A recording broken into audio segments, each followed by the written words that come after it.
जळगावचे आमदार प्रकाश सोळंके हे स्वतः आपल्यासोबत जोडले गेलेले आहेत। सोळंकेजी, आपलं स्वागत। एक सीसीटीव्ही फुटेज समोर आलेलं आहे। यामध्ये वाल्मिक कराडसोबत हत्या आणि खंडणी या दोन्ही प्रकरणातील जे आरोपी आहेत ते सर्वच या सीसीटीव्ही मध्ये कैद झालेले आहेत आणि त्याच दिवशी अर्थात 29 नोव्हेंबर रोजी याच ठिकाणावरून अवादी कंपनीकडे खंडणीची मागणी करण्यात आलेली होती।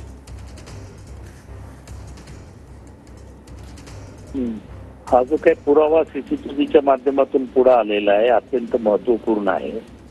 त्याच्यामध्ये खंडणी प्रकरण आणि नंतर झालेलं खुनाचं प्रकरण आणि त्या प्रकरणामध्ये आरोपींना आणि पोलीसचं जे काही संगनमत आहे ते सगळे एकत्रित या सीसीटीव्ही फुटेजमध्ये आलेले आहेत। ही ते सीसीटीव्ही फुटेज हा फार मोठा एक पुरावा बरोबर या निमित्तानं पोलीसकडे आणि सर्व सामान्य जनतेकडे उपलब्ध झालेला आहे आणि त्यामुळे निश्चितपणानं या आरोपींना फाशीची शिक्षा देण्यामध्ये हा सीसीटीव्ही चा जो काही पुरावा आहे तो अतिशय महत्त्वपूर्ण ठरणार आहे। याच्याबद्दल माझ्या मनात काही शंका नाही।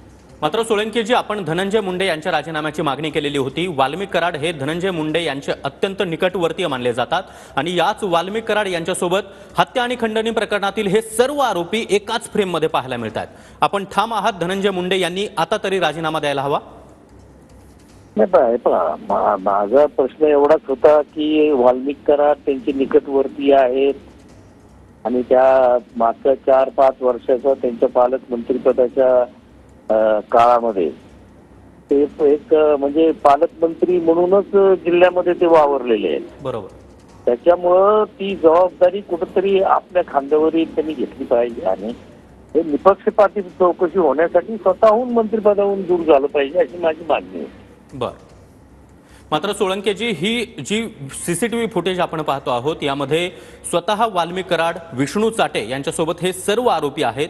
हे फुटेज म्हणजे अत्यंत भक्कम असा पुरावा मानला जावा का?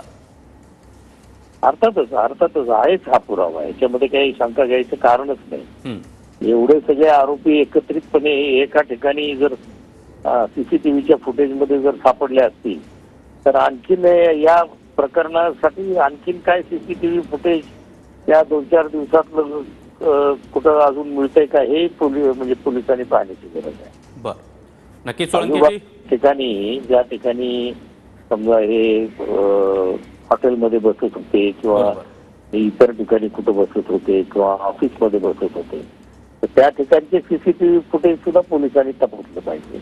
निश्चितपणानं याच्यामध्ये या आरोपींना शिक्षा मिळण्यामध्ये त्याचा मोठा उपयोग होणार। नक्की सोळंकेजी, खूप खूप धन्यवाद। तुम्ही TV9 मराठीशी संवाद साधला त्याबद्दल। तर विष्णू चाटे